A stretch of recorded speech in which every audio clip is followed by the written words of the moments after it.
Hello students, आज असी करते हैं एक्सरसाइज 12.1 और ये अपना चैप्टर है 12th जो ट्रायंगल नाल रिलेटेड है। और इस दियां असी जो प्रॉपर्टीज़ है डेफिनेशन है वो करते करते इसी नाल क्वेश्चन सॉल्व करांगे। तो फर्स्ट ऑफ ऑल है टाइप्स ऑफ अ ट्रायंगल। तो ट्रायंगल दियां जो टाइप्स है उन्होंने दो कैटेगरी के अकॉर्डिंगली असी डिवाइड करते हैं। फर्स्ट है बेस्ड ऑन साइड्स, ट्रायंगल दियां जो साइड है उस दे नाल रिलेटेड है ये टाइप्स। ठीक है, तो फर्स्ट है type scalene triangle. Scalene triangle दे विच साडे कोल की हुंदा है कि ट्रायंगल दियां जो भी साइड्स है ये सारियां डिफरेंट होंदियां। ठीक है, ये 3 सेंटीमीटर है, 5 सेंटीमीटर है, 6 सेंटीमीटर है, तो ये सारियां साइड्स डिफरेंट है, तो मतलब लेंथ जो है अलग अलग होएगी इन्हां साइड्स की। तो दैन असीं कहने स्कैलन ट्रायंगल। नैक्सट है इक्वलेटर ट्रायंगल। इक्वलेटर ट्रायंगल दे विच साडे कोल की हुंदा है जो ट्रायंगल है उस दियां सारियां साइड्स इक्वल होणगियां। तो इस ट्रायंगल दे विच देखो सारियां साइड्स 3 सेंटीमीटर है, तो ये ट्रायंगल है इक्वलेटर ट्रायंगल। उस तो बाद नैक्सट टाइप है थर्ड, और थर्ड विच है आइसोसेल्स ट्रायंगल। आइसोसेल्स ट्रायंगल दे विच की हुंदा है कि जो ये ट्रायंगल है उस दियां दो साइड्स इक्वल होणगियां। तो देखो ये साइड है 4 सेंटीमीटर, ये भी 4 सेंटीमीटर, ये दोनों साइड्स इक्वल है। एंड थर्ड जो साइड है वो डिफरेंट होएगी। ठीक है, ओनली 2 साइड्स जो है उसदियां इक्वल होणगियां, तो ट्रायंगल आइसोसेल्स ट्रायंगल होएगी। Okay, clear.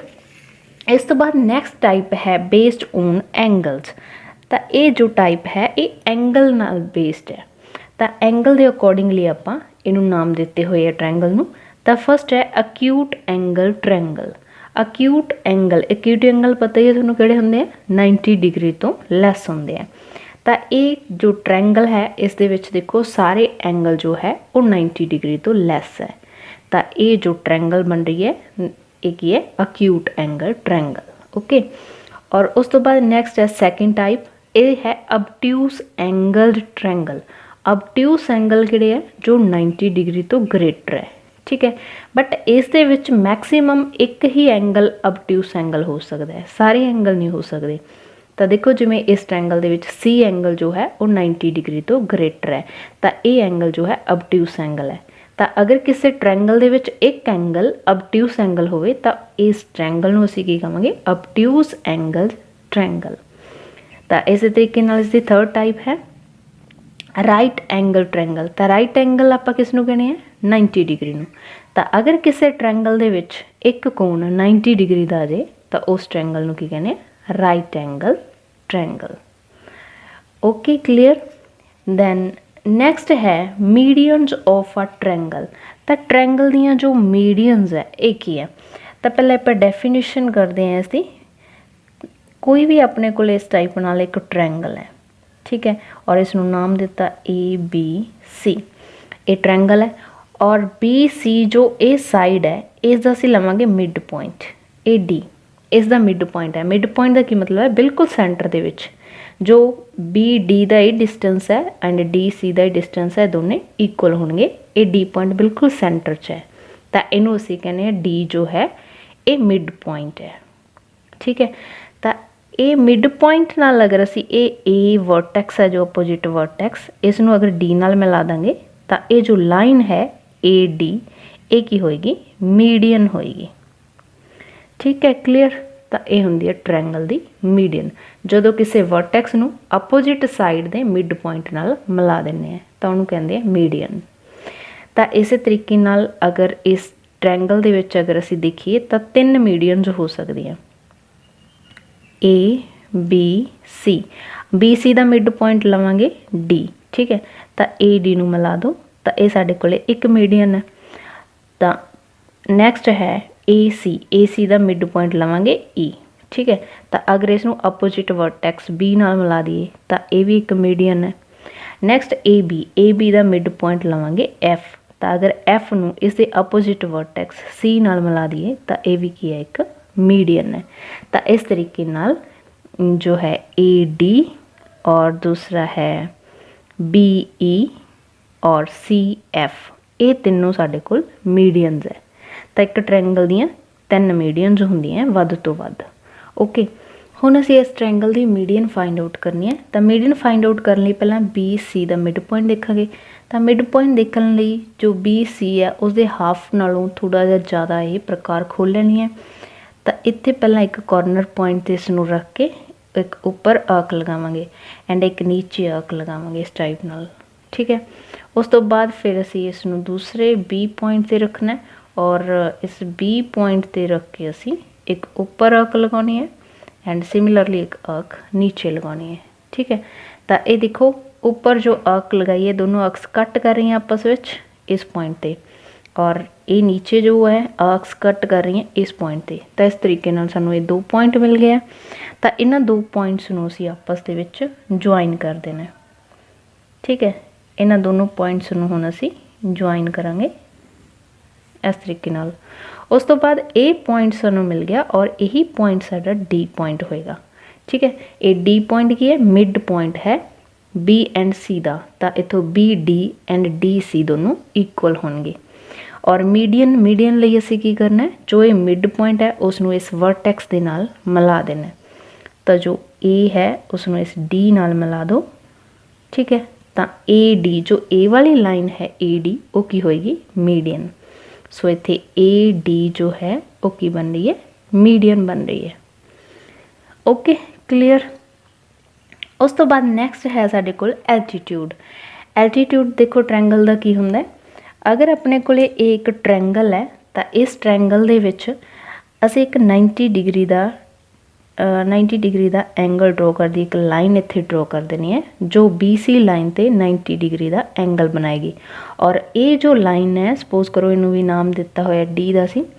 तो जो AD ये लाइन बन रही है ये की है हुण ये एल्टीट्यूड है, एल्टीट्यूड, ओके। एल्टीट्यूड की है जो 90 डिग्री का एंगल बनावे इस बेस लाइन ते, ओके। इस तरीके नाल की है मीडियन की तरह बिल्कुल सेम एल्टीट्यूड भी असी ट्रायंगल दे विच तीनों साइड्स ते ड्रॉ कर सकते हैं। तो अगर असी देखिए देखो एक ट्रायंगल है और इस वर्टेक्स तो अगर 90 डिग्री इस ते ड्रॉ करिए तो ये बन जाएगा एल्टीट्यूड, ठीक है। सिमिलरली असी इस लाइन ते इस वर्टेक्स तो भी एक एल्टीट्यूड ड्रॉ कर सकते हैं जो इत्थे 90 डिग्री एंगल बनाएगा। सिमिलरली असी इस लाइन ते भी एक एल्टीट्यूड ड्रॉ कर सकते हैं इस वर्टेक्स तो जो इत्थे 90 डिग्री एंगल बनाएगा, ठीक है। तो इस टाइप नाल ये तीन लाइन्स जो है ये तीन एल्टीट्यूड है। तो वध तो वध एल्टीट्यूड तीन हो सकते हैं ट्रायंगल दे विच, ओके। दैन नैक्सट है इस ट्रायंगल दे विच ये रफ स्कैच है एल्टीट्यूड का। अगर असी एग्जैक्टली कोई एल्टीट्यूड ड्रॉ करना होवे तो वो असी किवें करना है उस दे लिए देखो एक जो ये पेज है असी लै रहे हैं उसनू उल्टा कर देना, बिल्कुल उल्टा करके साढ़े कोल की आएगा कि ये जो वर्टेक्स है इस वर्टेक्स ते इत्थे प्रकार रखनी है असी और इस प्रकार नू असी थोड़ा जिहा ज़्यादा खोल लेना है जो इस लाइन नू कट कर जाए, ठीक है। तो इस लाइन नू कट करनी चाहिए है लाइन। तो देखो ये जो असी आर्क लगाई है एक कट कर रही है इनू 2 पॉइंट्स से। एक पॉइंट सानू इत्थे मिल रहा है और दूसरा पॉइंट सानू इत्थे मिल रहा है, ठीक है। तो ये 2 पॉइंट्स मिल गए सानू जिन्हां ते कट कर रही है। हुण अगेन तुसी ये प्रकार किन्ने भी खोल सकते हो। तो इस नू खोल के इत्थे रखोगे प्रकार नू तो एक आर्क लगानी है तुसी इधर। उस तो बाद दूसरी साइड इस कॉर्नर ते जो पॉइंट साडे कोल आया सी इस पॉइंट ते रख के एक आर्क लगाओगे तुसी इस तरीके नाल, ठीक है। तो हुण जो ये सानू पॉइंट मिले है उस पॉइंट नू इस वर्टेक्स नाल मिला देना है, ठीक है। तो हुण इस नू मिला दो, ओके। तो ये जो लाइन साडे कोल आई है और यही लाइन साडे कोल की है एल्टीट्यूड है। देखो हुण साडे कोल इस जो पॉइंट है सपोज करो ये पॉइंट डी है तो हुण साडे कोल ए डी जो है वो की होएगा एल्टीट्यूड, ठीक है। और ये एल्टीट्यूड इत्थे 90 डिग्री का एंगल बनाएगा इस नाल। अगर तुसी इनू मेजर करना है तो तुसी डी नाल मेजर करके चैक कर सकते हो, ये 90 डिग्री एंगल बनेगा, ओके क्लीयर। सो उस तो बाद साडे कोल नैक्सट है क्वेश्चन सैकेंड।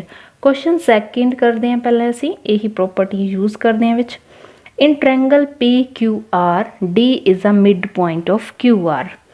इस दे विच की दिता होया है, पी क्यू आर ट्रैंगल है और डी की है इसका मिड पॉइंट है। ठीक है, तो डी अगर इसका मिड पॉइंट है तो की होएगा, मिड पॉइंट नूं अगर असीं वर्टैक्स नाल मिला दीए तो पी डी की बनेगा, पी डी की होएगा, मीडियन होएगा। ठीक है, और नेक्स्ट है पी एम। पी एम की है साडे कोल, देखो पी तो एम, एम ते देखो जो ये एंगल बन रहा है कितना बन रहा है 90 डिग्री। अगर इस बेस लाइन ते इस वर्टेक्स तो कोई लाइन आ रही है और 90 डिग्री का एंगल बना रही है तो की होएगा पी एम एल्टीट्यूड होएगा। हुण असीं डेफिनेशन की हुई है तो दिस इज एल्टीट्यूड। नैक्सट पूछा होया क्यू एम आर दे इक्वल होएगा, क्यू एम है जो वो एम आर दे इक्वल होएगा। तो इक्वल कदों होगा, आ दोनों पार्ट्स इक्वल तो ही हो सकते हैं अगर एम इसका मिड पॉइंट होएगा तो, बट एम साडे कोल मिड पॉइंट नहीं है, मिड पॉइंट डी है।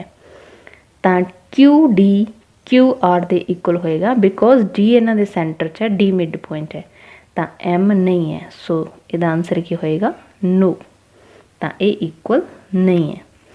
ओके, नैक्सट है एल्टीट्यूड जो है ट्रैंगल दे विच एक्चुअली बनता है, तो उसनूं असीं 3 टाइप नाल बना सकते हैं। Altitude in acute angle triangle, देखो एक्यूट एंगल ट्रैंगल है जिस दे विच सारे एंगल 90 डिग्री तो लैस बन रहे हैं, और इस दे विच अगर असीं देखिए तो एल्टीट्यूड रफली भी ड्रॉ करिए तो इस तरीके नाल आ जाएगा, इस दे अंदर 90 डिग्री जो असीं हुणे ड्रॉ कर चुके हैं सेम वे च। बट अगर ये obtuse एंगल ट्रैंगल बन रही है तो इस दे विच देखो एल्टीट्यूड किस तरीके नाल ड्रॉ होंदा है।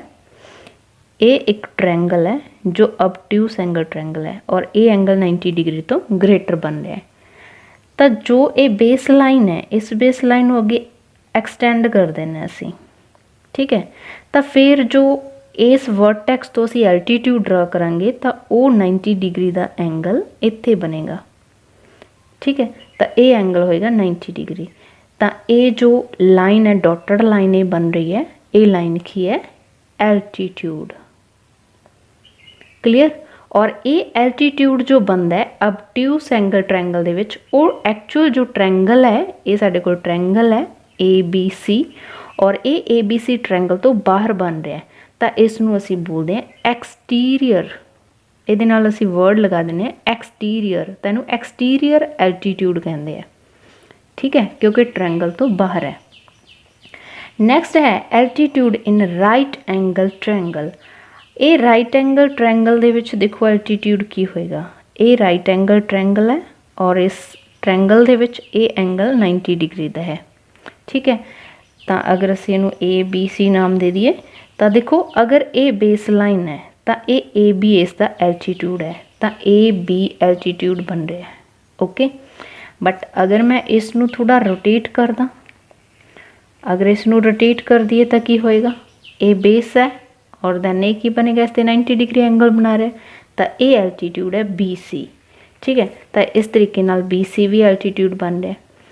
तो राइट एंगल दे विच, राइट एंगल ट्रैंगल दे विच जो ये दोनों लाइनस साडे कोल बेस ते परपेंडिकुलर असी मेन वैसे इन्हां नूं कहने हैं, ये दोनों एल्टीट्यूड हुंदे हैं।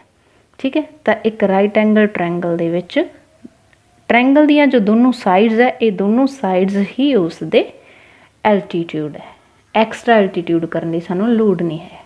ठीक है, क्लीयर। उस तो बाद इस दे नाल ही बेस्ड क्वेश्चन है सेम कंसैप्ट दे। 4th question, draw a rough sketch for the following. असी रफ स्कैच ड्रॉ करने हैं। एक ट्रैंगल PQR जिस दे विच QL एल्टीट्यूड होना चाहिए और ये altitude exterior of the triangle है, ट्रैंगल दे बाहर बनना चाहिए। तो एल्टीट्यूड ट्रैंगल दे बाहर कदों बनता है, जदों अपने कोले कोई ट्रैंगल जो है वो एक obtuse एंगल ट्रैंगल होएगी। तो आपां एल्टीट्यूड जो ड्रॉ करना है वो QL है, सो ये पॉइंट होएगा Q एंड इन्हां नूं असीं PR नाम दे सकते हैं। ठीक है, तो पहला की करांगे आपां इस लाइन को एक्सटेंड करांगे अगे और इस लाइन ते एल्टीट्यूड ड्रॉ करांगे, तो देखो ये एल्टीट्यूड बनेगा बाहर और ये एक्सटीरियर एल्टीट्यूड है, तो ये पॉइंट Q है, Q तो ड्रॉ हो रहा है और दूसरा पॉइंट की लेना आपां L, तो QL जो ये बन रहा है ये साडे कोल एल्टीट्यूड है। ਤਾਂ ਐਲਟੀਟਿਊਡ ਵੀ ਸਾਡੇ ਕੋਲ ਕਿਹੜਾ एक्सटीरियर, बिकॉज इस ट्रैंगल तो बाहर बन रहा है। नैक्सट सैकेंड पार्ट है ट्रैंगल ABC। ABC एक ट्रैंगल है, उसके BE एंड CF मीडियंस लेनी है। मीडियंस तो असीं किसी भी टाइप की ट्रैंगल दे विच किसी तरीके नाल भी ड्रॉ कर सकते हैं। तो ये ABC है, ठीक है। तो रफ स्कैच ड्रॉ करना है तो BE, B तो लैके E तक। E कित्थे होएगा हुण, B दे बिल्कुल सामने वाली जो साइड है इसका मिड पॉइंट लेना असीं, तो इत्थे पॉइंट लवांगे E। तो B नूं E नाल ज्वाइन कर दो तो ये मीडियन होएगी BE। उस तो बाद है CF। C पॉइंट ये है, F पॉइंट AB ते लवांगे सी, तो AB दा मिड पॉइंट लवांगे F। तो इस मिड पॉइंट नूं C नाल ज्वाइन कर दो तो ये होएगी मीडियन CF, ठीक है। तो इस तरीके नाल दो मीडियंस ड्रॉ हो गई इस दे विच। नैक्सट अपने कोल पार्ट है 3, और इस थर्ड पार्ट दे विच की करना है, in triangle XYZ, XY and XZ are altitude of the triangles. देखो XYZ एक ट्रैंगल है, तो XYZ दे विच XY उहदी एक साइड होएगी, XZ इसकी दूसरी साइड होएगी। तो दोनों ट्रैंगल दियां साइड्स की बन रही है, इससे एल्टीट्यूड बन रही है। तो इसका मतलब की होएगा कि ये जो ट्रैंगल बन रही है पक्का एक राइट एंगल ट्रैंगल होएगी। सो X जो है दोनों विच कॉमन की है X, तो X तक की होएगा 90 डिग्री एंगल बनेगा। बाकी तुसी नेमिंग जो देनी है YZ किसी नूं भी दे सकते हो। तो देखो हुण 90 डिग्री किहड़ा एंगल बना रहा है, XY बना रहा है एक लाइन, ठीक है। XY ਇਹਦਾ एल्टीट्यूड हो गया। अगर असीं इसनूं रोटेट करके देखांगे तो XZ ये एल्टीट्यूड बनेगा, ठीक है। तो इस तरीके नाल XY एंड XZ इस ते की बन रहे हैं, दोनों एल्टीट्यूड बन रहे हैं, ओके। उस तो बाद नैक्सट है क्वेश्चन थर्ड। क्वेश्चन थर्ड बहुत इंपॉर्टेंट है, और इस दे विच असीं की करना है, ये दसना है, वेरीफाई करना है कि अगर असीं median and altitude, median and altitude दोनों अगर ड्रॉ करांगे किसी आइसोसेल्स ट्रैंगल दे विच तां वो सेम होणगे। ये सेम ही हुंदे है, प्रॉपर्टी है, बट हुण असीं ड्रॉ करके देखांगे। तो देखो पहलां असीं एक आइसोसेल्स ट्रैंगल जिहड़ी है वो बनाउणी है। तो इसदा पहला एक बेस लैणे है, इस आइसोसेल्स ट्रैंगल लई बेस लाइन एक ड्रॉ करते हैं। तो ये लाइन देखो असी ड्रॉ कर रहे हैं 8 सेंटीमीटर, ठीक है, 0 to 8। तो यह है 8 सेंटीमीटर की एक लाइन ड्रॉ की, ओके। उस तो बाद जो दो लाइन्स ऊपर असी लवांगे वो दोनों लाइन्स सेम लैनी है, बिकॉज आइसोसेल्स ट्रैंगल है और आइसोसेल्स ट्रैंगल दियाँ दो साइड्स जो है वो इक्वल होंदी है। तो देखो ये जो दोनों साइड्स है 5 सेंटीमीटर ले रहे हैं, 5 सेंटीमीटर, ओके। तो 5 सेंटीमीटर ते इत्थे एक ड्रॉ करांगे असी आर्क, और सेम आर्क असी 5 सेंटीमीटर लैके ये ड्रॉ करांगे, ठीक है। तो ये सानू एक पॉइंट मिल गया, और ये पॉइंट जो है ट्रैंगल का वर्टेक्स होएगा। हुण असी इन्हां दोनों पॉइंट्स नू ज्वाइन कर देना है, ओके। एंड अगेन इस पॉइंट नू भी असी ज्वाइन कर देना। तो देखो ये साडे कोल एक ट्रैंगल बन गई ABC, इसनू नाम दे दो, ठीक है। और इसकी ये साइड 5 सेंटीमीटर है और ये साइड भी 5 सेंटीमीटर है। तो देखो हुण दोनों साइड्स जो है 5 सेंटीमीटर है और ये 8 है, तो दो साइड्स इक्वल है, तो आइसोसेल्स ट्रैंगल बन रही है। तो ये आइसोसेल्स ट्रैंगल का असी हुण एक मीडियन फाइंड आउट करनी है, और दूसरा असी इसका एक जो है एल्टीट्यूड फाइंड आउट करना है, एंड देखना दोनों सेम होंगे या नहीं होंगे। तो पहला देखो असी इसका एक एल्टीट्यूड ड्रॉ करते हैं। तो एल्टीट्यूड ड्रॉ करने वास्ते इसनू उल्टा कर देना है, और इस लाइन तो थोड़ा जा ऊपर तक प्रकार नू खोलना इस तरीके नाल, ते एक आर्क ड्रॉ करनी है, ठीक है। ये आर्क ड्रॉ हो चुकी है। उस तो बाद जो पॉइंट्स से एक कट कर रहा है, तो एक कटिंग वाले पॉइंट्स तो एक आर्क ड्रॉ करनी है, एंड सेम इत्थे जो कट कर रहा है इस पॉइंट तो एक आर्क ड्रॉ करनी है। तो ये आर्क जो कट कर रही है हुण इस पॉइंट तो ये पॉइंट जो वर्टेक्स वाला ये पॉइंट है इसनू मिला देना है, ठीक है। पहले असीं कर चुके हैं, सेम ही कर रहे हैं, तो इसनू असीं मिला चुके हैं। तो हुण देखो मिलाउण तो बाद ये पॉइंट तो ਆਪਾਂ ਨੂੰ पॉइंट मिलेगा डी। तो ये बन गया साडा एल्टीट्यूड। बट हुण असीं फाइंड आउट करना है मिड पॉइंट। तो जो मिड पॉइंट होएगा वो सेम डी ही उहदा मिड पॉइंट भी होएगा। ये तो है अपने को एल्टीट्यूड तो 90 डिग्री एंगल बना रहा है, ठीक है। बट जो असीं मिड पॉइंट देखांगे तो मिड पॉइंट भी की आएगा, सेम आएगा। तो देखो अगर आप थोड़ी प्रकार खोल लें, थोड़ी जी ज़्यादा खोल लें, बिकॉज पहला वाली जो आँख है वो मीट ना करे, थोड़ा कोई कन्फ्यूजन ना हो। तो देखो ये आँख नहीं खुल रही है और सेम आँख असी नीचे भी मार्क करांगे एक, और उस तो बाद असी बी ते रख के एक आँख लगावांगे इस तरीके नाल, और बी ते रख के एक नीचे वाले इस तरीके नाल असी आँख लगावांगे, ठीक है। तो ये जो न्यू आँख लगी हुई है ये सानू मिल गए 2 पॉइंट्स, एक ये पॉइंट मिल रहा है और एक ये पॉइंट मिल रहा है। तो देखो दोनों पॉइंट्स जो है वो सेम इस लाइन के नाल ही कोइंसाइड कर रहे हैं, ठीक है। तो ए पॉइंट की लाइन भी जो असीं मिलावांगे तो वो आ लाइन की बन रहा है सेम। तो आ लाइन साडे कोले की बन रही है, सेम बन रही है। तो जो मीडियन का पॉइंट आ रहा है वो भी साडे कोल सेम आ रहा है, ठीक है। तो मीडियन के पॉइंट्स नूं अगर असीं एम नाम दईए तो इसका मतलब की है एम और डी, एम पॉइंट है और डी पॉइंट है दोनों सेम है।